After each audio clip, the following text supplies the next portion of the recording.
able to identify more types of bad content. And I think that there are moral and legal obligation questions that I think we'll have to wrestle with as a society about when we want to require companies to take action. I do think that we can do a better job of explaining how advertising works. There is a common misperception, as you say, that is just reported, often keeps on being reported, that for some reason we sell data. I can't be clearer on this topic. We don't sell data. That's not how advertising works. So they don't sell the data, but they sell access to the data for the advertiser. So they don't give away your details directly to somebody else, because that would mean they would have lost the one really important piece of power that they've got, but they sell access to it. But I wonder, what else do they do? Do they track us? Can they listen to us when we're talking? What to help me with this? Because I said, I'm not an expert on this. And I guess probably most of you listening aren't really experts either. You just happen to find the mobile phone and social media have changed our lives. I'm going to ask Will Guyatt, LBC's technology correspondent, to try and steer us through it. Good evening, Will.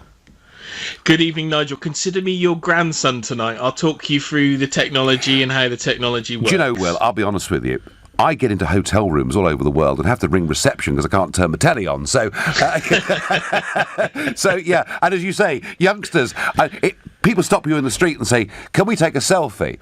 You know, and if they're aged under 30, it's all done and dusted in the space of about 3 seconds. And if they're over 50, it's all, "Would you hang on a minute? Well, I've got a train to catch," you know. So, grandson Will, help us through this. Yeah, you know what? The thing that's been the most interesting about this, Nigel, is I think the world is finally waking up to the fact that we've given most of our personal information to these companies like Facebook, and not just Facebook. We're talking about the data we give to people like supermarkets, like Tesco and everybody else. We've got to a stage in society where we're so used to the internet being free, and by free, I mean you still pay for your internet access, but you're not paying for any of the services on it. The companies like Facebook, for example, they make about $50 a year per person that uses the platform. Wow! So they made $40 billion last year. So it's incredibly valuable for a company like Facebook to be able to use our data and target adverts at us. And as you've already pointed out, and I'm glad I don't have to remind you that LeeVU spent a great deal of money with Facebook targeting advertising when Brexit helping tip the sort of the influence towards Brexit, but it happens in all sorts of areas. Yes. As indeed did the other side as well. Just to Nigel, even it up a little bit. Balance. Of course, is absolutely we're not going to fine. fall out over Brexit, are we? Come on. No, we're not. Not tonight, Nigel. No. Okay, come on. Yeah. But the thing that's confusing me is if you sign up to certain apps, they can actually listen to what you're saying, can't they?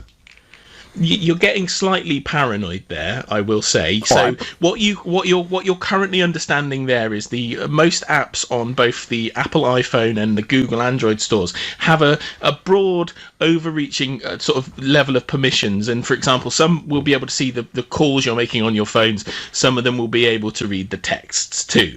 So there is those levels of information that you have there. And then, Nigel, I don't know about yourself, if you've ever gone and bought you've got one of these Amazon Alexas at home, the new speakers that listen to what you're talking about in the home. So those are definitely listening to what you're doing. And Amazon themselves there was a patent that came out last night, and they're going to start listening. They want to start listening to your conversations in the home so they can offer you better targeted products through their services. So our personal information as a whole, as a country and as a society globally, is becoming increasingly useful to businesses and organisations. So Mark Zuckerberg, now full disclosure, Nigel, I used to be a Facebook employee a number of years ago, but Mark Zuckerberg wants to self-regulate.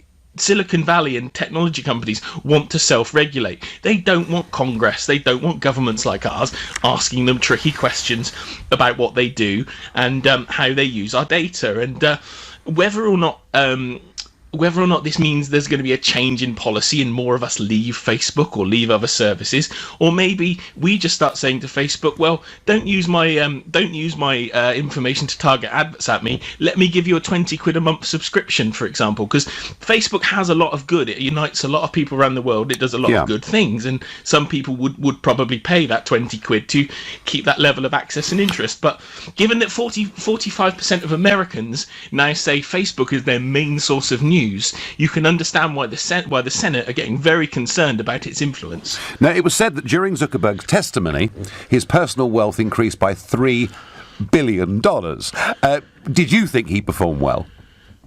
I thought he performed better than I thought he would, is my opening gambit there. He's a guy who 10 years ago would have handled that incredibly differently, and he's been media trained to within an inch of his life. And Nigel, he's been taught, he was looking so intent there when these senators were talking at him. His attention didn't leave who was speaking to him. So he was obviously very clearly trained to show a little bit of respect to these older people who didn't really understand a great deal about Facebook. And he explained the same answers to questions probably 30 or 40 times and rarely lost his temper. Okay, and finally, do you think state regulation is coming for Facebook and forms of social media? I think state regulation of the entire internet is going to come at some stage, but the internet companies themselves are going to have a hell of a battle before we get there. Yep. Okay, Will Guy, LBC's technology correspondent, thank you very much for helping us through a bit of that. So tell me, folks, were you shocked to find out the extent to which you could be targeted by advertising, or do we just have to accept this is now a part of modern life and the world has changed? So tell me, has Mark Zuckerberg done enough to convince you should stay on Facebook? And if he has, call me on 0345 6060 973. Or if you're going to ditch Facebook as a result of it, then text to 84850. You can tweet whether you think perhaps other social media platforms need thinking about too, using the hashtag Farage and LBC at LBC. And of course, and here's the funny bit, you can watch us live on Facebook, as an increasing number of people do, and you can comment there. And it's quite a fun way of doing it, because you can see all the other comments there too. The positives, the negatives, the in the middles. Goodness me, we couldn't survive without Facebook, could we? My view is, I think actually if you sign up for social media, you just have to actually understand that actually, really, the concept that it's free. There's no such thing as a free lunch, I was told many years ago, and I still absolutely believe that. My view is, firstly, that very few people will ditch Facebook as a result of what's been said. Secondly, the European Union will regulate, and I think they'll be the first global authority to put regulation in place.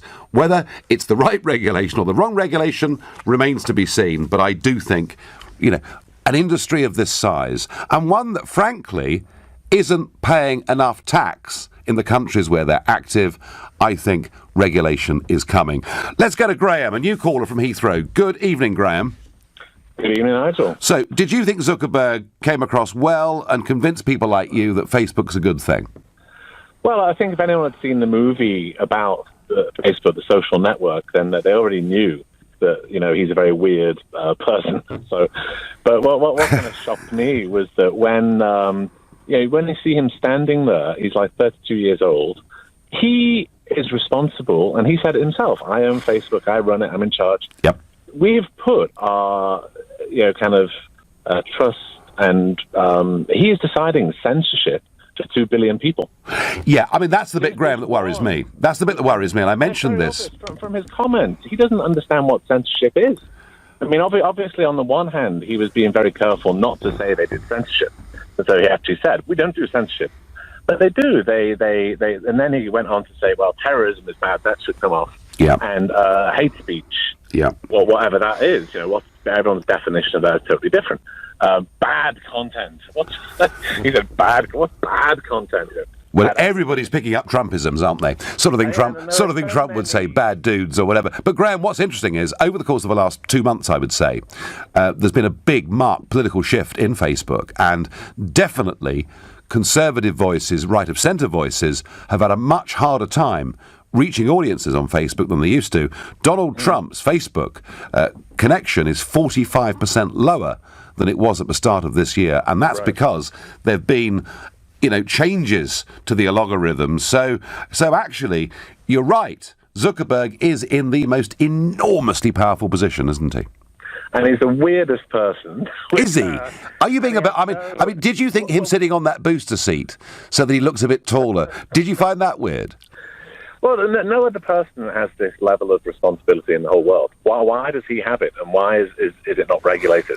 So, and when you consider Sheryl Sandberg, the number two, yep. she was writing letters to Hillary Clinton saying, we're desperate to do everything we can to get you re-elected. Yes. I mean, come on. Yes. Is it time for some regulation, Graham?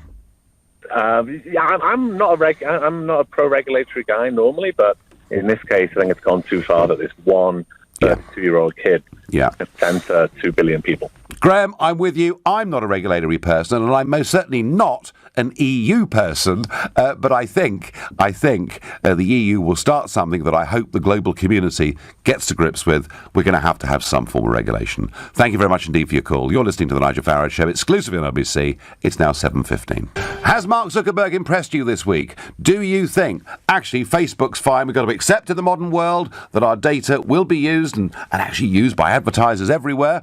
Is that level of privacy sufficient, or are you going to ditch Facebook? And of course, I've got loads of you watching me live on Facebook right now and commenting. Alistair says, without Facebook, we can't watch you, Nigel. It's a force for good. Alan says, I think the internet should be regulated, especially wearing that tie, Nigel. Thanks, Alan. That's very sweet of you. Robert says, one thing was clear. The senators didn't have a clue what Facebook was. I think they just didn't like the idea of a young person inventing a platform that had made him so much money when they hadn't thought of a similar thing.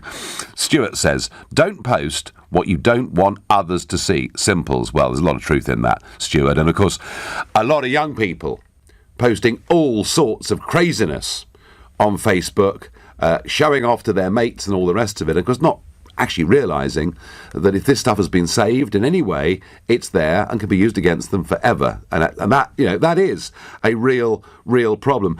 Before Facebook, just very, very quickly, we've talked over the last few weeks about the OPCW, the Organisation for the Prohibition of Chemical Weapons, who were called into Porton Down to issue their own report. Well, that report finally came today, and they've said they confirmed the findings of the United Kingdom relating to the identity of the toxic chemical that was used in Salisbury, meaning that, yes, it is Novichok, but like the UK government, they cannot say where it was made. They certainly can't say that it was made in Russia. Not that any of this ever stops Boris Johnson, who said today there can be no doubt what was used and there remains no alternative explanation about who was responsible.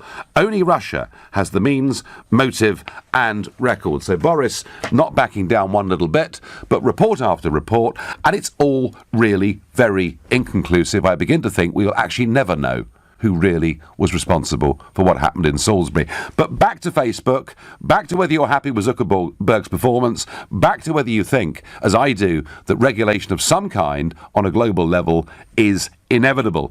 And are any of you actually going to ditch Facebook? I doubt there are many that will. Let's go to Steve, a new caller from Derby. Good evening, Steve. Hi, Nigel. Thanks for taking my call. Not one bit. So how did you feel about Zuckerberg's performance? Very slick.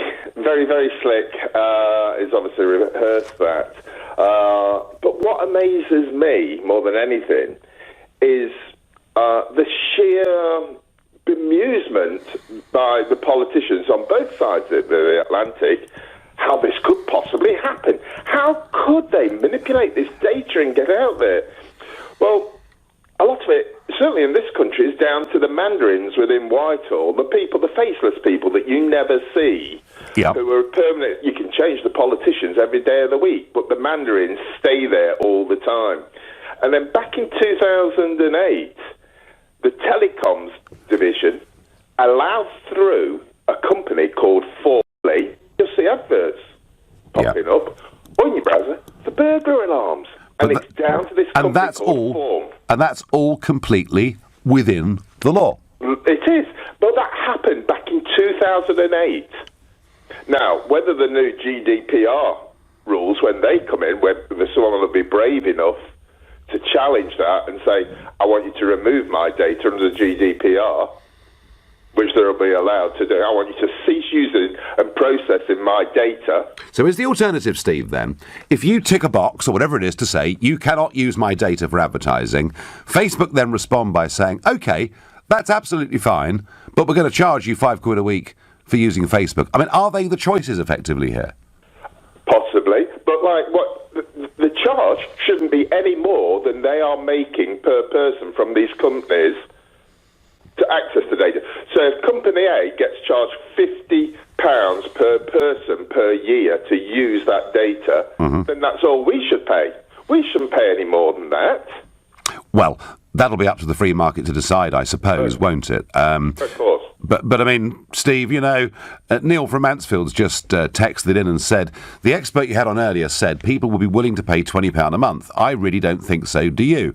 What would you, Steve, be prepared to pay to use Facebook and the good bits, but to feel that you weren't going to be bombarded for burglar alarms or whatever else it was?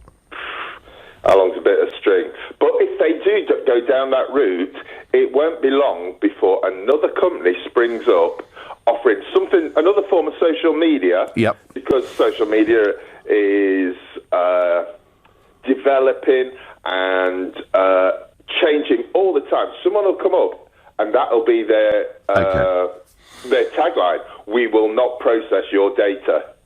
Yeah, I think that will come at some point. You may well be right. But, Steve, your point's a good one, that we are where we are because politicians and the mandarins, as you called them, have allowed this to happen. Steve, I thank you very much indeed for your call.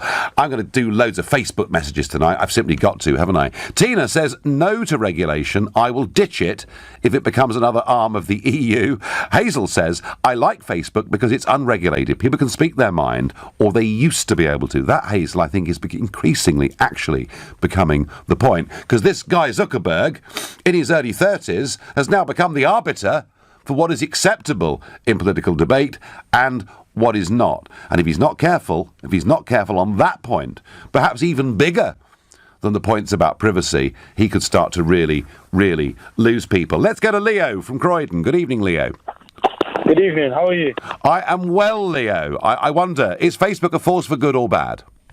It's good. I'll be honest with you. It's good. I mean, there are some bad things that, yeah, your data is everywhere and you are exposed to a lot of things. Yep. However, I mean, I'm from Morocco and I can speak to my family from all over the world. Yes. And it just helps you. It helps you connect with them. And also, if I'm honest with you, there's a lot of news that if I'm on Facebook trying to speak to someone from my family, I can see news and stuff what's going on around the world. And it does help me keep up to date with things as well. Yeah, I mean, Leo, look, I think it has been a force for good overall. Otherwise, 2 billion people wouldn't be signed up to it. I mean, it's a genius concept, isn't it? Yeah, exactly. I mean, some people always try to find the bad in everything that's good. I mean, I'm not to say there isn't any bad in Facebook. I'm just trying to say that people are just trying to... No, the concept, Leo, the concept's fantastic, and the idea that it's free, so lots of people sign up to it, and they, because of traffic, are able to get paid for advertising, something that Zuckerberg explained to an elderly senator who was really very confused by this model. I get all of that. Yeah. But there are issues about privacy, and I think some of the things that have come out over the course of the last month or two have really shocked quite a lot of people. Me as well, me included. Some of the stuff I never expected. I was like, hold on a minute, is this what's really going on? Well, that's right. So, Leo, do you think regulation's coming? Because I do. It's difficult to... Yeah, and at the same time, no. Well, I think they're going to regulate it. No. But, Leo, it's a great call, and thank you for it. Leo, a lot of people like Leo... They've used this, they can speak to their family all over the world, they think it's a great thing, but they've actually been a bit shocked at the extent to which your personal data is there, accessible, not directly, but indirectly to commercial companies all over the world. Mari says, you are using Facebook just now, so you must have faith in this media. Mari, I do have faith in it. I think it's brilliant in many ways. Absolutely brilliant. But I think there are some issues here about privacy. I think perhaps they have gone too far in what they're allowed to do, and I think some degree of sensible global regulation is coming. Paul says, Nigel, who will control it? Who is honest enough? Certainly not the politicians. Well, of course, Paul, that's always the problem, isn't it? You know, why is there only one monopolies commission?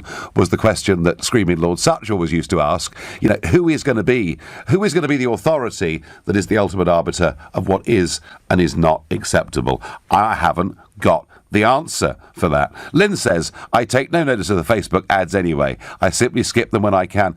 Yeah, Lynn, fine, but the fact is, a lot of people do. And, you know, the money that's been spent on advertising on social media now dwarfs what's being spent through many other forms of media. Nathan is calling from Romford. Good evening, Nathan. Hello, Nigel. Really glad to hear your voice. Well, thank you. I'm very pleased to hear yours, Nathan. So come on, tell me, are you an avid Facebook user? Absolutely. Well, not so much of a user. I am a small business owner, and I can tell you, without Facebook, I literally wouldn't be, where I am. And not just me. And I've also actually bought things off Facebook before because of the ads that was sent to me. And, I mean, the question really is this. If you're using anything, would you rather see things that you're interested in or the things that you're not interested in? Well, I think on balance, the things I'm interested in, Nathan, yeah. Yeah, and that's what basically Facebook really is. It caters to what, your interest. And I don't see what all the, forces are about. Because at the end of the day, if you don't like the heat, get out of the kitchen. No one's forcing anyone to use social media. You don't have to use it, And at the end of the day, many people, like the last caller, I think, or the last text says, they see ads, they skip it. It's not an issue. Yeah. And when you're signing up to Facebook, there is a sort of clause there. When you're taking that I accept. That, so Nathan, have you made, come on, be frank, have you made loads of money off the back of Facebook? I wouldn't say loads. That sounds like you've done okay to me. Yeah, no, not really. I'm not going to lie, to say I've made like millions and I haven't. But obviously, I know people have. And a lot of the courses, online e-commerce courses that I, that have got me this far, a lot of people have, they're making not just Facebook. You have Google Ads and AdSense. Yeah, but it's been good for you. Nathan, I thank you for that. And Nathan, someone there bringing in a commercial aspect there. Small business owner, and it's been a benefit to him. You're listening to the Nigel Farage Show, exclusively on LBC. It's now 7:30. And before we get back to Mark Zuckerberg and whether he's impressed you and whether you think Facebook is a force for good and you're going to stick with it, or whether you're worried about the invasion as you see it of your privacy, before we get there, yesterday Donald Trump was very, very strong, was he not, with that first tweet of the day saying, missiles will be coming, smart missiles and lots of them. And I must say, I found myself, for one of the first times since he became president, I found myself in difficulty with this. I feel we should really learn from some of the errors we've made over the course of the last 15 years or so before we rush into military action without having a long-term, clear strategy of what we're really trying to do. And I was convinced, I think we were all convinced actually, that this attack was pretty much imminent. Well, today, Defence Secretary James Mattis has said this. We're still assessing the intelligence ourselves and our allies. We're still working on this. Is the U.S. military ready right now to conduct a retaliatory strike if ordered? We stand ready to provide military options if they're appropriate. So we're assessing, and if appropriate, we'll provide military options. Slightly different tone, I thought there. And then the Donald himself earlier on today said this. We're having a number of meetings today. We'll see what happens. We're obviously looking at that very closely. We'll see what happens, folks. We'll see what happens. It's too bad that the world puts us in a position like that. Well, I don't know. How do you read when Trump says we'll see what happens? Very difficult to read. I still do think they're going to act, but maybe not. Maybe they're going to delay. Maybe they're going to wait. I just don't know. But it's a very much a change of tone from what we had yesterday. Now, we do know that Trump often makes out their statements as part of a negotiation, and we've seen it with the tariff wars. I'm going to put tariffs on all of you, and then, oh, no, I'm going to let you off and let you off. China, no way. That's kind of the way that Trump does stuff. I just don't know. But, of course, the other bit of speculation here is what will Theresa May do? Now, the Cabinet has met this afternoon. I've not seen any statements coming out of that whatsoever. One of the questions that's been asked on other LBC programmes and throughout the media is, should Theresa May seek parliamentary approval before we get involved in anything? Well, whether she should or shouldn't, she doesn't actually need to, and it is worth thinking about this because deploying the armed forces is a prerogative power, means the Prime Minister can do so without the backing of members of Parliament. So if there was a big missile strike over the course of the weekend, she could commit us to it without going to Parliament. Some reports out tonight on American media that there are 8 major targets, including chemical weapons sites, military bases, etc. Quite frankly, in a situation like this, you believe what you want to believe. So is Facebook a force for good or bad? And Forbes says, oh, here we go. I didn't think it'd be long. Nigel is a hypocrite and a fraud. He was allied with Cambridge Analytica during the Brexit campaign. Cambridge Analytica. And we all throw our arms up in horror as if something dreadful has happened. Nobody, Forbes, nobody has told me that Cambridge Analytica have broken the law in any way at all. They might have contravened some of the guidelines within Facebook, but hey, if they harvested 50 million people's data during the Trump election campaign, back in 2012, Obama's people harvested 200 million sets of data. So it looks like they've all been doing it. And actually, I've never done any business with Cambridge Analytica in my life. And I'm really sorry, Forbes, to disappoint you, but I've never done any business with them whatsoever. Let's go to James in Kensington. James, did Zuckerberg impress you? No, not really. I thought he looked very uncomfortable all the time, and I thought he was so over-rehearsed. He'd obviously been taught exactly what to say by $1,000 a day, US lawyers. So not really, but it was very interesting. So $1,000? I bet you. I tell you what, James. I'll bet you that Zuckerberg's lawyers earn $1,000 an hour, not $1,000 a day. Actually, that's what I meant to say. You're absolutely right. You're absolutely right. And just share with the listeners that may not have seen. Share with them the seat that he was sitting on. Did you see it? The seat he was sitting on? Yes, it was propped up to make him look taller. A little sad, I thought, actually. Yes. It was like a little kiddie's booster seat that you put in the back of the car, wasn't it? Exactly. But what I wanted to say was the Senator Ted Cruz was grilling Zuckerberg about the right-leaning user accounts that have been banned. So I think one was Diamond and Salt or something like that. So Diamond and Silk. Okay. Now I haven't mentioned them. I haven't mentioned them this week because I don't think most of our listeners will know. But as you have, I will. Diamond and Silk are two black women. They are very humorous, bags of fun. And they are Trump supporters. They've got a big Facebook following, and it's through that they broadcast their thoughts and their views, and they get feedback and a whole load of traffic, which is good for them, and it's good for Facebook too, of course, because it's lots and lots and lots, of posts and traffic. And they are Trump supporters, but in no way would I think Diamond and Silk extreme. I had breakfast with them in Washington a few months ago. I could barely stop laughing. I mean, they are huge, huge fun. And as they say, we're black women who just happen to support Trump. And Facebook basically had put the blocks on them. And this happened about a week ago. Senator Ted Cruz raised the issue. And indeed, another congresswoman actually raised the issue. And now Zuckerberg has said, sorry, we made a mistake on that one. They've now got full access to the service. But it does, James, take us back to the call we had before the break, that at the moment, on these vast social media sites, people like Zuckerberg and his close acolytes have enormous power over where the entire political debate goes. Exactly. I mean, his explanation for all these right-wing accounts being banned, and there have been, largely right-wing accounts, and in fact, Ted Cruz asked him if he knew of any left-wing accounts, and he couldn't come up with any. And his explanation was that he admitted that Silicon Valley is extremely left-leaning. Is what he said, extremely left-leaning. Yeah. And the issue is that whoever writes the algorithms, whoever sets the moderation policies, whoever recruits the moderators, and there are 20,000 of regulation. But if we are going to have regulation, what we need is transparency. We need to know what are the moderation policies. What are the? James, Trump's engagement is down 45% at a time when there are massive global news stories that he's in the middle of. That says to you something fundamentally has changed, and they have become very much more leftward leaning in terms of their, I'm going to say bias, but the way the logarithms, I mean, don't ask me. You need a sort of master's in mathematics to even understand the beginnings of this, let alone how it really works. But James, ultimately, we've got a choice here, haven't we? Do we want political content to be approved or censored or deemed potentially terrorist? Diamond and Silk were called dangerous, which was laughable.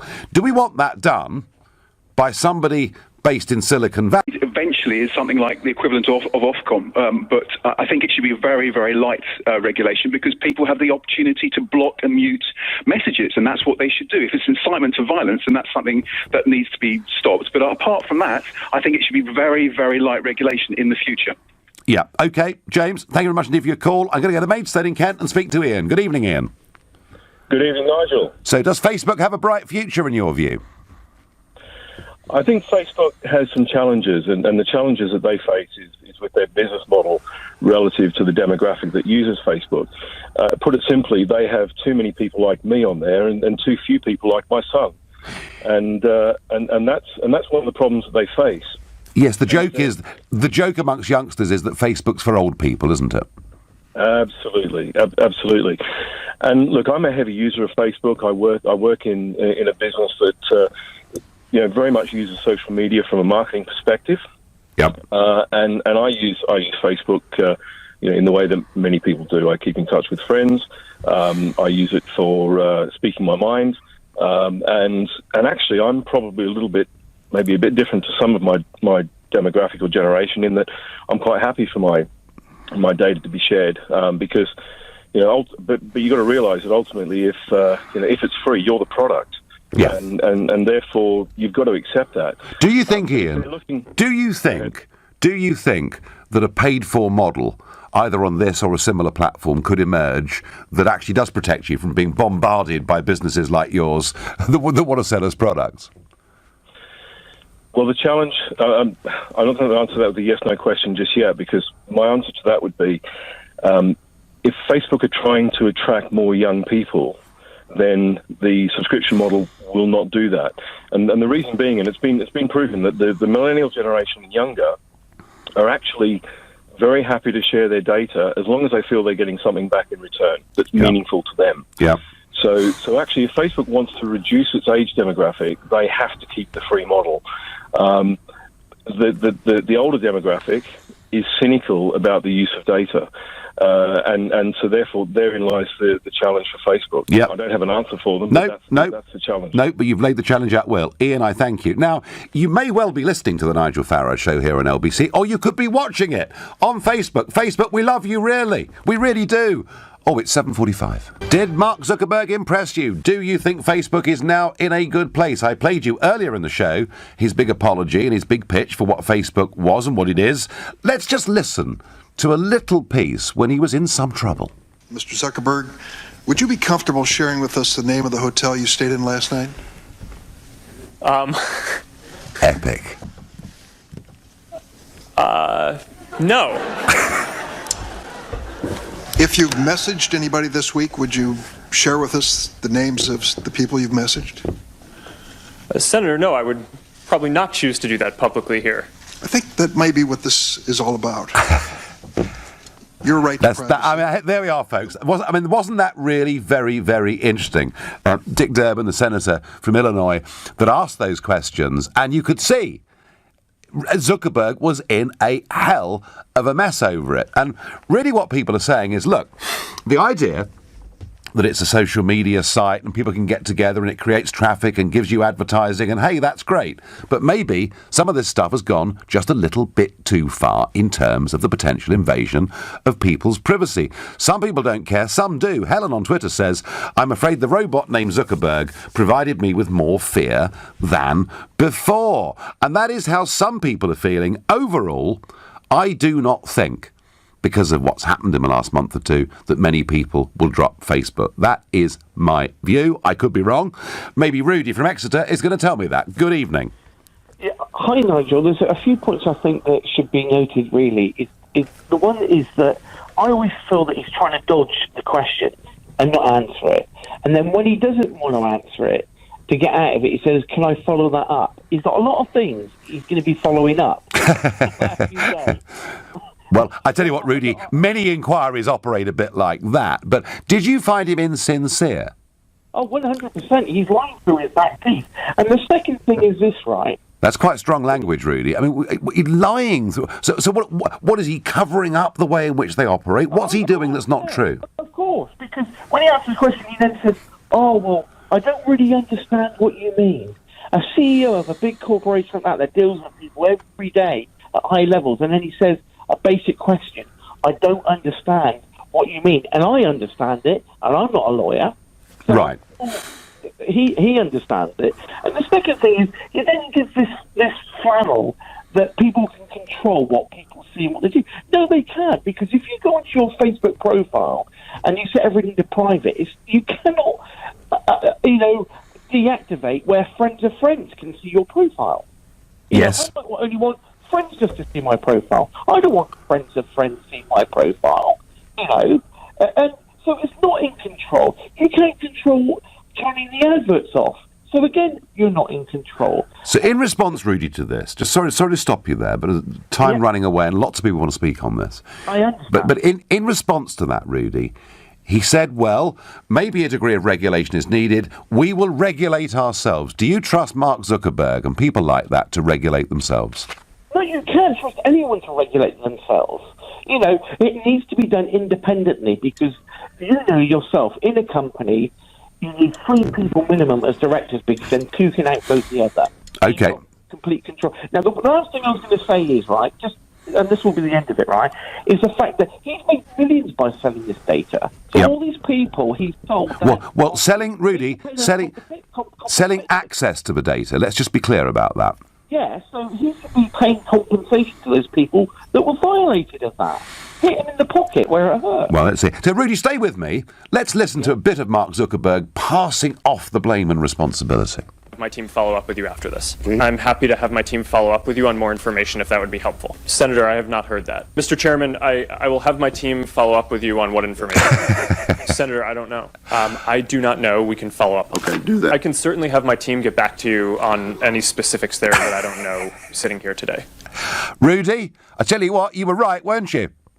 Of course I'm right. I mean, and if I can see it... Yep.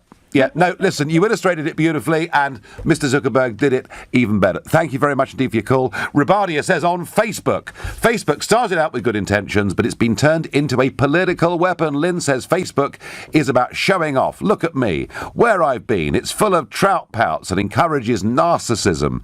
Danny says, I don't care where my information goes, as long as it doesn't interfere in my life. Danny, fine, but the point is, if suddenly you get bombarded day and night with adverts because you've Googled something or whatever it is, maybe then it does begin to interfere with your life. And by the way, folks, I'm not making the argument, that Facebook's a bad thing. It's been much more of a force for good than bad. Of that, I've got little doubt. But it's got some problems right now. Leon is calling from Hastings. Good evening, Leon. Yes, hello, how are you? I'm very well. Were you impressed by Mr. Zuckerberg? No, not at all, because I have a personal story regarding Facebook as well, which is very relevant to what he was saying about people need to be careful of their own information. Go on then. I mean, it completely does not surprise me that they've been mining our information. I mean, for years, people have been told on the internet to be careful of their information. Yet, I mean, one of your callers previously was going on about millennials not caring about sharing in their information, and older people are. But the point is, you have to be careful of your own information. You should not be putting all this stuff out there. Now, my personal story is that I had a Facebook page for years and years, and it nurtured it, had a nice load of friends on it abroad that I kept in contact with, but I never got personal on it. I just used to keep in contact with people and talk about issues rather than personal things, Okay. Facebook obviously picked up on the fact that I was not using it personally, and I wasn't using my actual name either, because I would never use my actual name on such a public medium. Anyway, I suddenly found that my account was deleted after years of using it. All my friends had disappeared. Everything I'd ever said had disappeared. And I had this email saying, your account is not authentic. Prove who you are. Send us details of who you are, your phone number, blah, blah, blah. I looked at this in horror. I thought, how dare these people invade my privacy like this? I got in touch with all kinds of people. One of the things you should note as well is that when you make an agreement with Facebook, it says you own your information. Yep. They deleted my information without asking me or getting my permission. Leon, can I ask, in terms of your view of the world, are you someone that's sort of a fair bit to the right of centre? I am, yes. Yeah, funny that. Leon, There are a lot of people saying what you've just said to me. A lot of people. Now, the question is, are your right of centre views acceptable, or are they now deemed to be unacceptable? Leon, very interesting story. Thank you. Karen says, never put anything on Facebook that you don't mind the whole world knowing about, including the fact, Karen, that you've just done it on Facebook. Cockney says, never had any faith in Facebook, so nothing's changed. And yet, Cockney, you're messaging me on Facebook. Hey, you couldn't invent some of this stuff, could you? My last caller of the evening is going to be Daniel, who's calling from Hyde Park. Good evening, Daniel. Hey, good evening, Nigel. So, Zuckerberg was there. And by the way, we're not going to get the benefit of Zuckerberg because he's been invited to come to the British Parliament. He's refused. He's been invited to come to the European Parliament. He's refused. So, I think that was it, Daniel, really. No, I think he has refused, and that's his right to do so. He is sending 2 senior employees of the company, from what I've read, and hopefully they'll be able to answer the questions that are going to be proposed to them. I think just where he's concerned, I'd actually speak in his defence. You better speak into the microphone, Daniel. Sorry? Speak into the microphone. Sorry, I'd say the reality is that if you share something online, you're doing so at free will. You're not being coerced.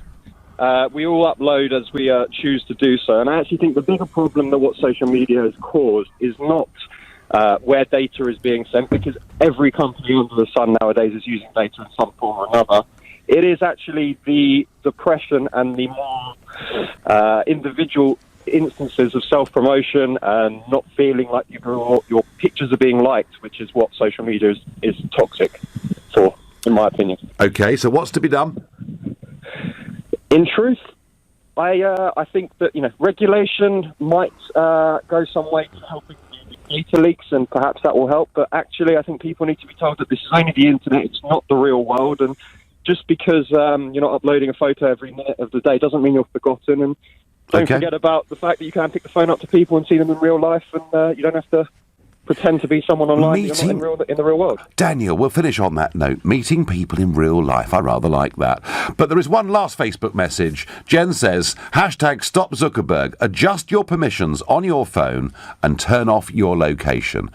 We didn't even get around to discussing location, but hey, this debate is not finished by a long way.